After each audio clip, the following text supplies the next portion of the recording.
Oh, hi, I'm Paul Perito. I currently reside in Miami, Florida. I was an Army brat, so I've been all around the world. So there's not a place you're from unless you look at high school, I guess, which would be Washington, D.C. I went to Emory undergraduate, University of Maryland Medical School, University of Miami General Surgery for 2 years, University of Miami Urology for 4, and then a fellowship in Australia, which was awesome. That was an amazing experience. Since then, I got out into private practice and I developed a passion for men's health, and that passion sort of catapulted us into a stratosphere that we had no idea existed. We are currently doing 500 plus implants a year, which I don't think there's any country that does that many penile implants a country. So we clearly like what we do. So that led to a men's health practice that has shifted around Coral Gables, Florida for a while. And we have trained over 800 physicians in the craft of penile implantation.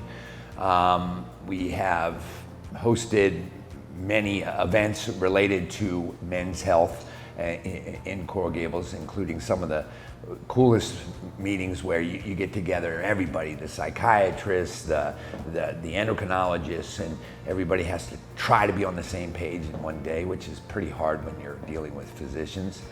But it's been a blast. It has been a real good ride, I can tell you that. When you are involved in penile implants, it's real quick, real quick, you realize that every single guy complains about loss of length and girth. I can go into the detail physiologically of what happens, but the reality is once rendered impotent, you're going to be losing size. That's it.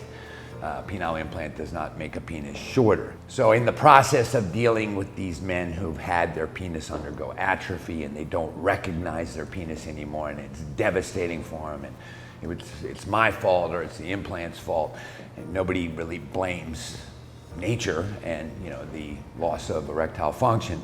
But once you have to deal with that type of patient, then you start seeking remedies.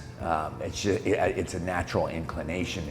You want to make them feel better at all costs. And when I say at all costs, in the beginning we were involved in some very interesting studies.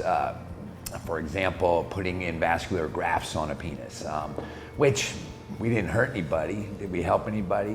Not really. But in the process of trying to remedy this problem, every one of your patients, is just how they deal with it psychologically.